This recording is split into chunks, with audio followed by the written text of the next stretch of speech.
빌레몬서는 1장으로 되어 있는 짧은 편지입니다. 사도 바울이 이 편지를 빌레몬에게 보낸 목적은 분명하죠. 오네시모를 받으라는 얘기입니다. 그를 용서하고 형제로 받아들여라. 빌레몬에게 보낸 편지죠. 어제 아침 말씀 10절에 갇힌 중에서 낳은 아들 오네시모를 위하여 내게 간구하노라. 바울이 지금 옥중에 있습니다. 옥중에 있으면서 오네시모를 전도했고, 오네시모가 바울의 전도를 받아서 예수 그리스도를 믿고 변화되었다는 것이죠. 어떻게 오네시모가 바울을 만났는지 그 배경은 정확하게 알 수가 없습니다. 오네시모가 아마 바울을 찾아왔을 것이고, 어떤 과정을 통해서 오네시모가 바울을 찾아왔는지는 모르지만 바울이 전한 복음을 듣고 그가 회심하여 그리스도인이 되었습니다. 더 나아가 바울을 돕는 사람으로 그가 변화되고 성장하여 바울에게 필요한 사람이 되었죠. 하지만 오네시모가 본래 빌레몬의 종이었기 때문에, 노예였기 때문에 다시 빌레몬에게 보내게 된 것입니다. 하지만 당시 노예제 사회에서 노예는 주인의 소유이고, 주인에게 손해를 끼치거나 주인에게 악을 행한 사람을 주인이 처벌하는 것은 매우 일상적인 일이었기 때문에 사실 오네시모를 받아들인다는 것은 결코 쉬운 일이 아닙니다. 하지만 바울은 매우 간곡하고 강하게 이 오네시모를 용납하고 받아들이도록 요구할 뿐만 아니라 그를 종이 아닌 형제로, 다시 말하면 노예에서 해방하여 자유인으로 대하도록 요청을 하고 있습니다. 어제 말씀 16절에 보면 이후로는 종과 같이 대하지 아니하고 종 이상으로 곧 사랑받는 형제로 둘 자라. 처벌해도 부족할 사람인데 처벌하지 말고 용서해라. 용서할 뿐만 아니라 종 이상으로 곧 사랑받는 형제로 받아들여라. 이런 요구가 어떻게 보면 빌레몬에게는 부담스러운 부탁일 수 있습니다.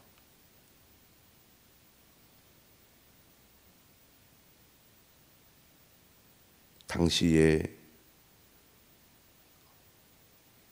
상황을 생각해 보면 아무리 사도 바울이라 할지라도 어떻게 보면 월권을 행사하는 것 같잖아요. 그렇기 때문에 받아들이기가 쉽지 않은 부탁이고 또 명령처럼 여깁니다. 바울은 어제 뭐라고 말을 했냐면, 내가 명령할 수도 있지만 사랑으로서 강구한다, 이렇게 얘기를 했잖아요. 오늘 본문 마지막 부분은 명령하듯이 말하고 있습니다. 여러 가지를 말하는데요. 첫 번째가 이제 17절에 나옵니다. 그러므로 네가 나를 동역자로 알진대 그를 영접하기를 내게 하듯 하고. 바울은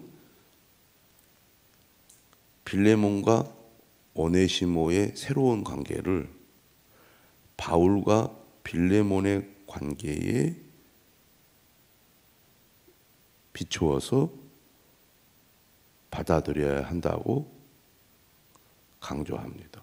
정말 빌레몬이 바울을 동역자로 그렇게 믿고 생각한다면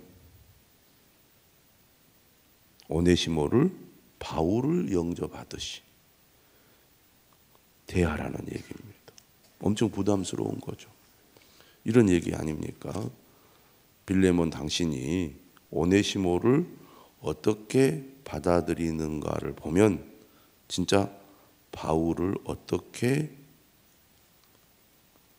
받아들이는지 알 수 있다, 그런 얘기입니다. 그러니까 정말 존귀한 사람을 우리가 영접할 때는 정성을 다해서 영접을 하지요. 그런데 그가 부탁한 어떤 사람을 영접할 때도 마치 그렇게 하듯이 영접하라는 얘기입니다. 거기까지도 납득이 됩니다. 하지만 그 사람은 다른 사람이 아니고 내 종이었고 나에게 손해를 끼친 사람이거든. 좀 다른 문제죠. 하지만 바울은 그렇게 강하게 요구를 하는 거죠. 정말 당신이 나를 동역자로 안다면 이 오네시모를 나에게 하듯 해라. 예전에 종으로, 노예로 당신에게 손해를 끼친 사람으로 받아들이지 말고 나를 대하듯이, 나를 영접하듯이 이 오네시모를 받아주라는 얘기입니다. 어떻게 보면 무리한 요구를 하고 있습니다. 바울이 이렇게 하는 이유가 어디에 있겠습니까? 그 사람이 빌레몬에게 끼친 손해가 컸고 당시 노예제 사회에서 이 오네시모의 사실은 처지가 그만큼 매우 불리했기 때문에 이렇게 강력하게 얘기하지 않고는 오네시모를 보호하기가 쉽지 않았던 것 같습니다. 또 그만큼 이 오네시모가 그리스도를 믿고 변화되어서 하나님의 자녀가 되고 또 귀한 믿음의 형제가 되었기 때문에 이 한 사람을 보호하고 살리는 것은 그만큼 가치가 있는 일이었기 때문이죠. 한 사람이 얼마나 소중합니까? 근데 이 사람이 정말 예수 믿고 변화되었기 때문에 하나님의 나라를 위해서 꼭 필요한 사람이기 때문에 과거의 그 잘못은 있지만 그가 새로운 사람이 되었으니 이제 그리스도 안에서 그를 바라보고 그의 미래를 우리가 지지해 줘야 된다는 얘기입니다.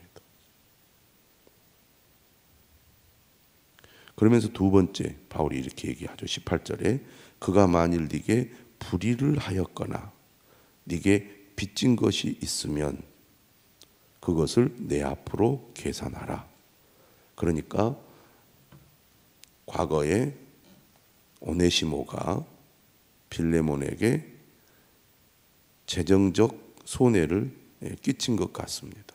그래서 그가 빚진 것은 바울이 계산하겠다는 겁니다. 그러면서 19절에 뭐라고 말하느냐면 나 바울이 친필로 쓰노니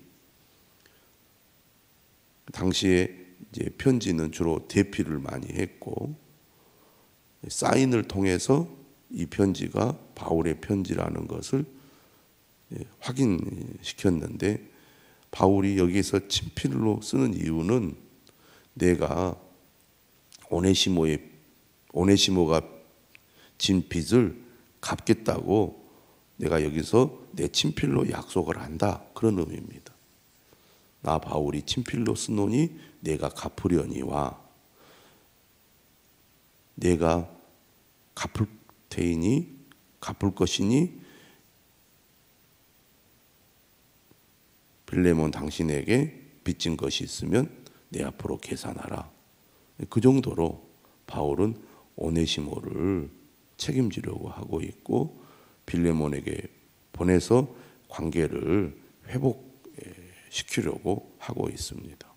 그러면서 바울이 이런 말을 해요. 네가 이 외에 네 자신이 내게 빚진 것은 내가 말하지 아니하노라. 압력을 넣습니다. 은근히.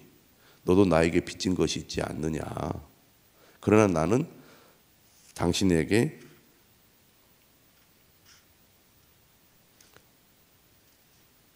갚으라고 말하지 않겠다.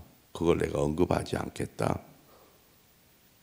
나는 오네시모가 당신에게 진 빚을 내가 갚겠지만 당신이 나에게 진 빚은 내가 거론하지 않겠다. 그런 얘기입니다. 하지만 여기서 빌레몬이 바울에게 빚진 것은 물질적인 빚이 아니라 사실은 영적인 빚입니다. 다시 말하면 바울을 통해서 빌레몬이 예수님을 믿고 변화된 것을 얘기하는 것이죠. 물질적인 도움을 받은 것보다 영적인 도움을 받은 것이 훨씬 더 가치가 있다는 얘기입니다.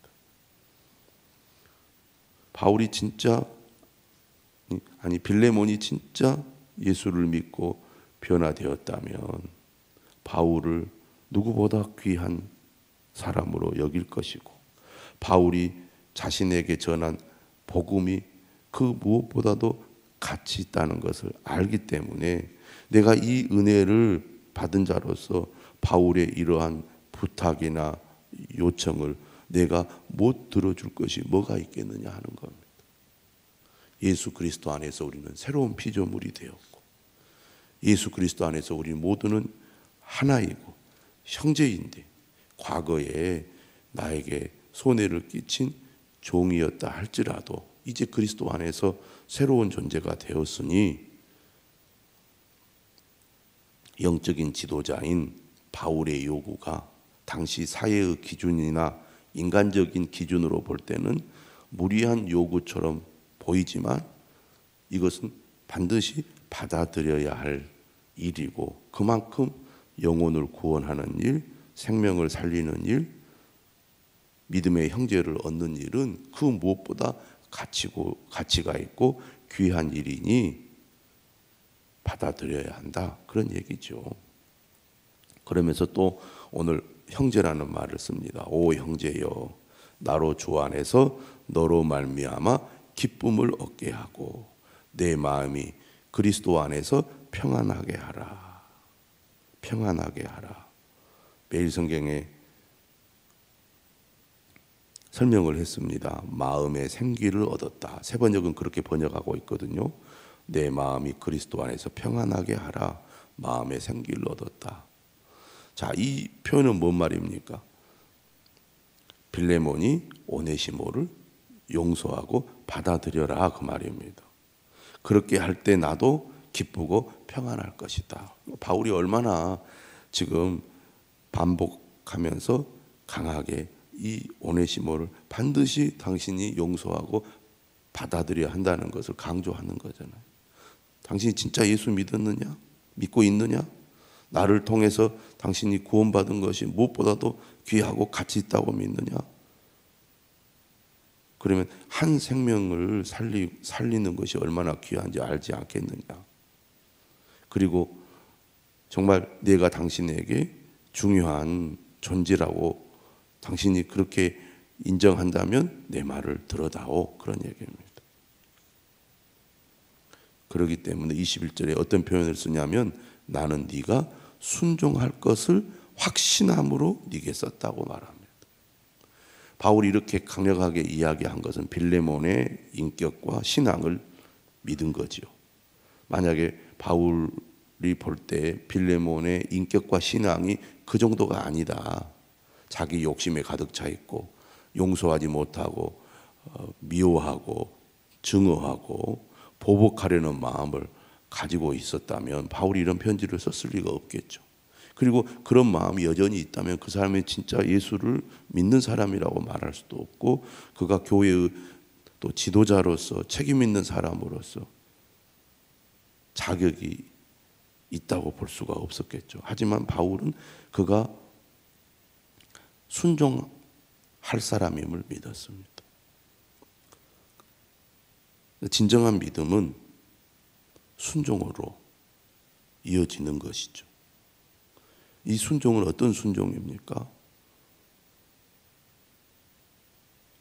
교회 안에서 영적인 지도자를 통하여 하나님의 말씀을 따라 무엇인가가 주어졌을 때 그것이 인간적으로나 개인적으로 부담이 되고 또 힘든 요구일지라도 그것이 하나님의 뜻이고 그것이 믿음의 길이라고 믿는다면 순종해야 된다는 것이죠.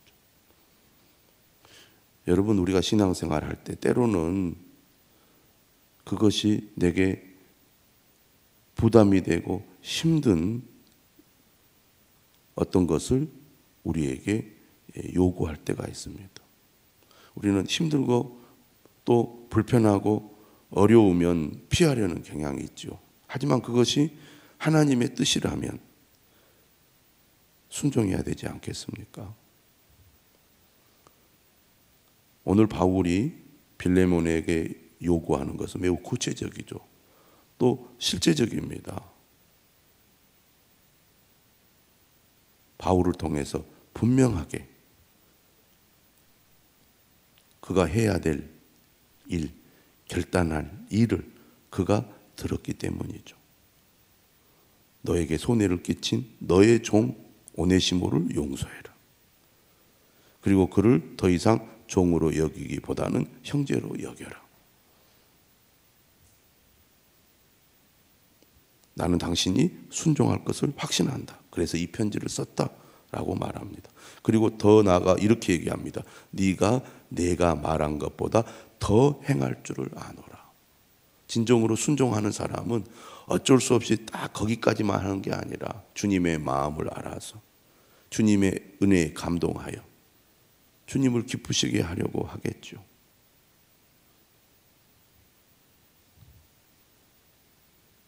무엇을 하라 그러면 딱 거기까지만 하는 사람이 있는가 하면 그가 부탁하고 요청하는 그 중심이 본심이 무엇인지 알고 내가 할 수 있는 한 최선을 다하여 행하는 것, 그것이 진짜 순종하는 것이라고 하겠죠. 네가 내가 말한 것보다 더 행할 줄을 아노라. 오늘 우리는 구체적으로 믿음 안에서 어떻게 주님의 말씀을 순종하며 살아갈지를 오늘 본문을 통해서 배우고 또 깊이 생각해야 하겠습니다. 내 삶 속에서 또 교회 생활을 통해서 영적인 지도자와의 관계에서 하나님의 말씀을 우리가 부탁받을 때 그 말씀에 순종하는 것, 구체적인 순종의 삶이라고 하겠습니다. 우리에게 직분이 주어지고 사명이 주어지고 또 우리에게 어떤 역할이 주어지잖아요. 우리가 쉬운 것은 금방 순종하는데 어려운 것은 망설이게 되고 또 불편한 것은 피하려고 하거나 심지어 못하겠습니다 하고 우리가 거부할 때도 많이 있는데 중요한 것은 그것이 하나님의 뜻이고 하나님이 원하시는가, 그것이 우리에게 중요한 기준이 되어야지 내 감정이나 형편이 기준이 되면 안 된다는 겁니다. 22절은 또 다른 명령을 합니다. 오직 너는 나를 위하여 숙소를 마련하라. 지금 감옥에 있습니다. 바울은 다시 나갈 것을 기대하고 있고 그래서 자신이 그곳에 갔을 때 머무를 수 있는 숙소를 마련해 달라고 부탁을 하고 있습니다. 너희 기도로 내가 너희에게 나아갈 수 있기를 바라노라. 골로새 교인들이 또 빌레몬이 간절히 자신을 위해서 기도해 주기를 바라고 그들의 기도의 응답으로 자신이 감옥에서 나오기를 지금 바라고 있는 것입니다. 그러면서 마지막 인사를 하죠. 그리스도 예수 안에서 나와 함께 갇힌 자 에바브로와 또한 나의 동역자 마가. 마가는 1차 전도 여행 때 문제를 일으켜서 2차 전도 여행을 시작할 때 바나바와 싸우지 않습니까? 마가는 바나바의 생질이었습니다. 그런데 골로새서라든지 오늘 빌레몬서라든지 디모데후서를 보면 다시 마가의 이름이 등장합니다. 그러니까 마가와 관계가 회복이 되었다는 거죠. 오늘 본문에도 마가를 나의 동역자라고 거론을 하고 있습니다. 아리스다고 데마, 누가는 바로 누가복음을 기록한 사랑받는 의사 누가를 가리키겠죠. 바울 주변에는 이런 동역자들이 있었습니다. 여기에 데마는 나중에 세상을 사랑하여 자기를 떠났다고 말하고 있습니다. 우리 주 예수 그리스도의 은혜가 너희 심령과 함께 있을지어다. 감옥에서 바울은 한 영혼을 살리고 세우기 위하여 이렇게 간곡하게 빌레몬에게 편지를 썼고, 이 편지가 빌레몬뿐만 아니라 당시 골로새 교회 모든 성도들이 함께 이 편지를 읽고 이 문제를 함께 고민하고 받아들이도록 요청하고 있습니다. 주님의 뜻을 알고 그 뜻에 순종하여 사람을 살리고 세우고 용서하고 사랑하는 삶을 우리 모두 실천할 수 있기를 주님의 이름으로 축원합니다.